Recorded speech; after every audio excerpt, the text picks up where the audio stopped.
Bismillahirrahmanirrahim. Assalamualaikum warahmatullahi wabarakatuh. Anak-anakku, siswa-siswi SMP Muhammadiyah Merauke, kembali lagi bersama Bapak dalam video pembelajaran. Dalam video pembelajaran kali ini, kita akan bersama-sama belajar tentang materi prakarya, yaitu mengenai kerajinan serat.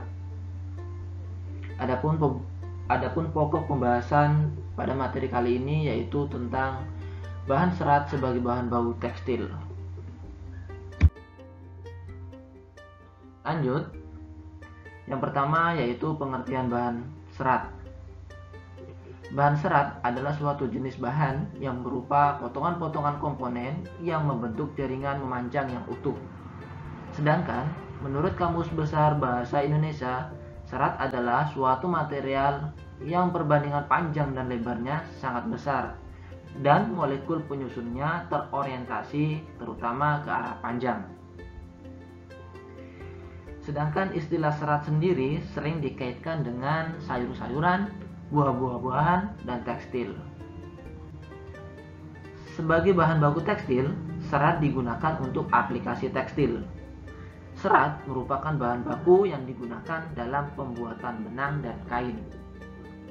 Kemudian sebagai bahan baku pembuatan benang dan kain, serat memegang peranan yang sangat penting.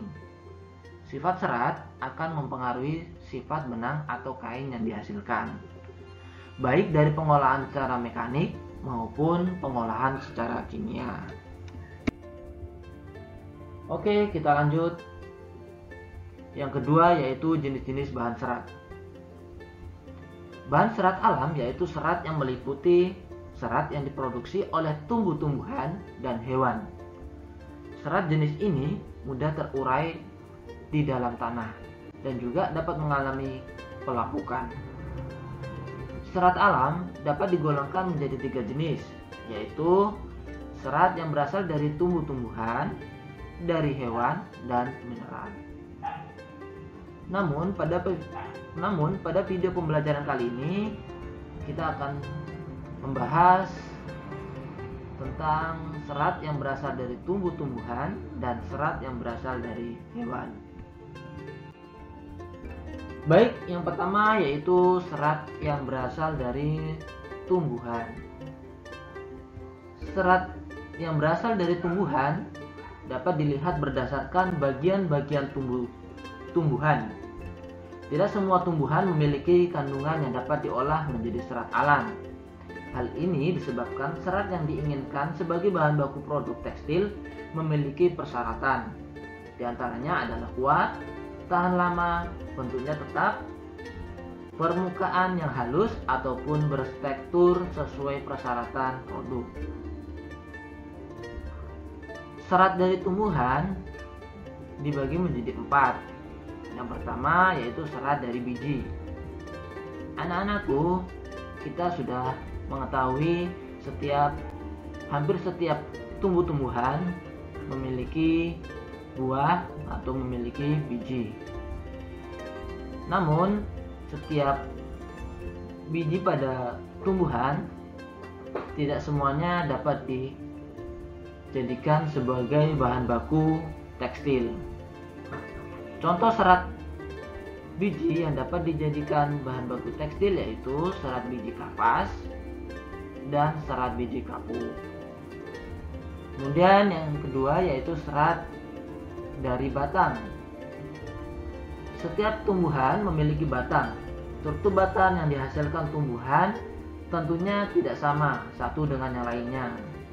Jenis batang yang menghasilkan serat alam adalah berupa jenis batang yang berkambium ataupun tidak berkambium. Contohnya apa? Contohnya yaitu serat batang anggrek, serat batang pisang, dan lain sebagainya. Kemudian yang ketiga yaitu serat dari daun. Tumbuhan yang dapat diolah sebagai bahan serat dari daunnya tidaklah banyak. Namun banyak orang yang memanfaatkan serat dari daun sebagai bahan baku produk tekstil. Contohnya yaitu serat daun mendong dan serat daun nanas. Kemudian yang terakhir yaitu serat yang berasal dari buah. Tumbuhan yang memiliki buah sangatlah banyak dan beragam. Namun yang menghasilkan buah yang dapat diolah menjadi bahan serat alam tidaklah banyak. Buah yang sudah dimanfaatkan sebagai bahan serat adalah kelapa. Buah kelapa memiliki serabut yang meliputi buah. Serabut tersebut telah banyak digunakan sebagai bahan tekstil. Oke, kita lanjut yang berikutnya, yaitu serat yang berasal dari hewan. Serat yang berasal dari hewan banyak disukai oleh negara-negara Eropa. Serat tersebut memiliki tekstur yang lembut dan halus. Kemudian sifat serat hewan menghangatkan, sehingga orang yang tinggal di daerah musim dingin sangat memanfaatkan serat ini. Bagian hewan yang dimanfaatkan seratnya adalah bulu. Bulu hewan yang paling banyak diolah sebagai bahan baku serat produk tekstil diantaranya yaitu staple dan filamen. Di sini dijelaskan serat staple yaitu serat yang berbentuk rambut hewan yang disebut dengan wool. Contohnya bulu domba, bulu alpaca, bulu unta, dan bulu hewan lainnya. Kemudian yang kedua yaitu serat dari filamen. Filamen merupakan serat yang berbentuk jaringan. Contohnya adalah serat yang berasal dari larva ulat yang digunakan untuk membentuk kepompong. Jadi kepompong inilah yang merupakan serat lalu dipintal menjadi baik kita lanjut yang berikutnya, yang ketiga yaitu karakteristik bahan serat alam. Karakteristik bahan serat alam yang menjadi perhatian adalah pada permukaan seratnya, seperti kehalusan, kekuatan, daya serap, dan kemuluran atau elastisitas. Sementara serat sutra mempunyai ciri-ciri berkilau, sangat bagus dan lembut, tidak mudah kusut, sangat halus, kekuatannya tinggi, dan tahan terhadap sinar matahari. Kemudian serat wool mempunyai ciri-ciri agak kuat, tidak berkilau, keriting, kekenyalan tinggi, elastisitas tinggi, dan merupakan penahan panas yang baik, tahan terhadap jamur dan bakteri.